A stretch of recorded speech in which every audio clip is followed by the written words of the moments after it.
Now, is the Home Office in crisis? Well, GB News has an exclusive leaked Home Office document which exposes Britain's broken immigration system. And this comes as reports suggest Catholic and Baptist churches helped Clapham chemical attack suspect Abdelaziz claim asylum, and yet he still hasn't been found. And you may also remember Nottingham triple killer Valdo Colacane, who brutally killed and stabbed 3 people to death in Nottingham. Well, he entered into the UK legally, and today it's been emerging that he's entitled to claim thousands of pounds in state benefits. You couldn't make it up. Is our system completely broken?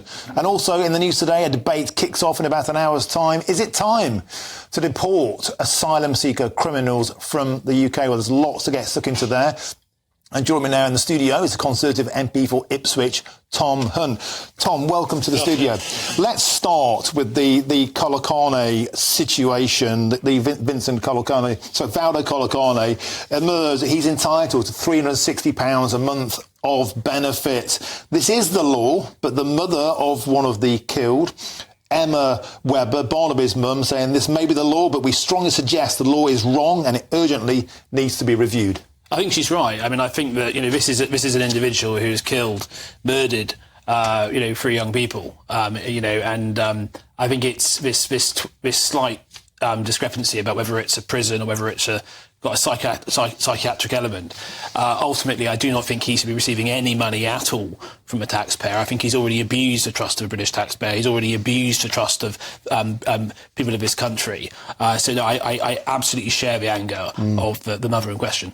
Meanwhile, Abdelaziz, I find it astonishing, I don't know about you, Tom, that in a city where you can't even drop a ciggy on the floor without getting a ticket, you can simply vanish into thin air if your name is Abdelaziz. Huge questions being asked after it emerged yesterday about his criminal record, multiple sexual offences, and yet was still granted asylum on the 3rd attempt, of course, after miraculously seeing the light and converting to Christianity. The big question is this, Tom: is the Home Office completely and utterly failing in its duty? Well, I think there's a number of different elements here. I think that one element is the role of the Arch Bishop of Canterbury.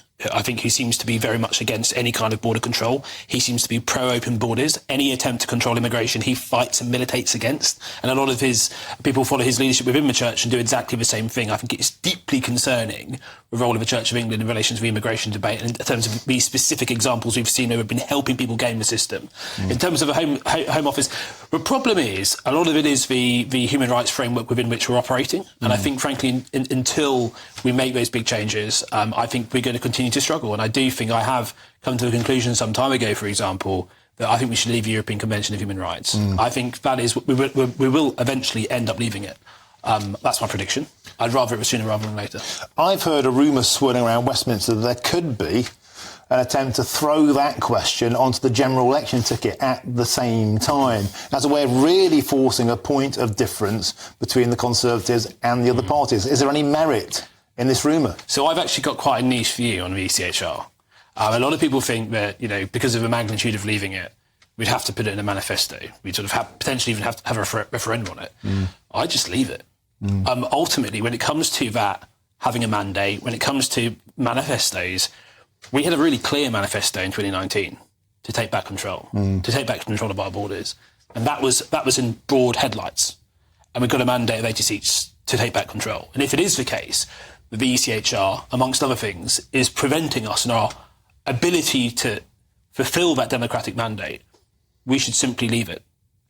And that brings me on to the next point, the Rwanda files. The GB News has seen leaked documents from the Home Office. It revealed that only 12% of illegal arrivals would be removed each year in the best case scenario. This is the systemic attempt to derail Rwanda, to prevent the flights getting off the ground. Who's responsible? Look, I think that the most depressing thing is that the Rwanda scheme hasn't been given a chance to work. I continue to believe wholeheartedly, if you got flights off at scale to Rwanda and potentially other safe third countries, and I think others would fall into line after, if Rwanda was seen to work, I think we could get other agreements with other countries. I think it would provide a deterrent. It would have a major impact in terms of the number of people trying to get here. But the problem is, until that deterrent's up and working, and whilst we have the limitations placed on us by things like the European Convention of Human Rights, it's going to be really, really difficult.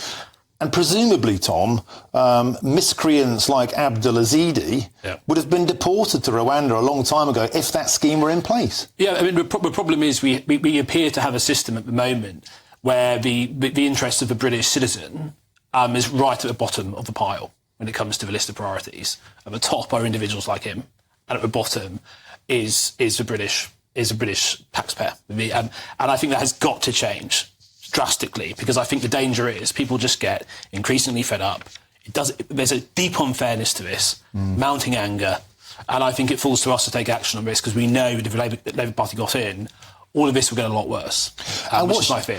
What's your take on this kind of conversion therapy racket, is what some people are calling it? It seems to be going on within the churches. Magically, we're seeing queues and queues of asylum seekers seeing the light, becoming Christian. This is ridiculous. I mean, it'd be one thing if somebody could clearly evidence that, if they'd been in Iran, and they could clearly evidence that they'd been a Christian for a long time in Iran and had been persecuted because of it, and they could evidence it. This isn't what we're talking about. We're talking about people who have come over here, and miraculously, once they're here, decided they're a Christian. And in the case of this disgusting individual who threw alkaline on the faces of a woman and children, his friends still say that he's a practicing Muslim. But I've seen it. I've seen some examples of this locally. I remember going to a church, and I was a bit sceptical. There's a group of people at the back who allegedly had just converted to Christianity, and I remember going up to him and probing him on it and saying, "Look, what was the key moment where you found the Lord? What was it?" And being met with basically blank looks and not a huge amount in terms of by way of a response. There's no comprehension whatsoever. The problem is the Archbishop of Canterbury is running the Church of England into the ground. Congregations are dwindling. And I think it's because he's taken his eye off his day job, which is to preach the gospel. Well, he's turned into a newfound John the Baptist, so long as you're a certain demographic. I need to quickly ask you about a bit of a hoo-ha today at PMQs. Keir Starmer demanding Rishi Sunak apologises about a comment where Rishi claimed that a number of U-turns that Starmer had made, one of which was on trans issues, saying that 99% of women can't have a penis, which means 0.1% can. He then turned it to Brianna Jai's mother, who was in the gallery today, and said shame and demanded an apology. What's your take on this? Well, I have to say, I mean, I've obviously got huge sympathy with the family member of the person who was killed. But I really don't think that tragic case is associated in any way with what the Prime Minister said today. The Prime Minister raised a legitimate point about Sir Keir Starmer's flexibility on the issue of what constitutes a woman. And I think it's legitimate for the Prime Minister to point that out. I don't even know whether the Prime Minister was aware who was in the gallery today. Probably not. He raised a question about which went to the core of Keir Starmer, the man, and the fluidity of all of his views, and I think he was entitled to do so. And is there now a case being made, would you say, that Starmer has thrown this grieving mother into the media spotlight? I mean, the press will be harassing her now for a statement. It seems very inappropriate, and if I was Sir Keir Starmer, it's certainly not something I would do. And I conflating the two things, I think, is sort of highly inappropriate, and somehow insinuating the Prime Minister sort of deliberately did this to cause offence to somebody who was grieving. It's absurd. I think it's a wrong move by Keir Starmer. The Prime Minister was entitled to say what he said, and I'm pleased that he's not apologising for what he said. Okay.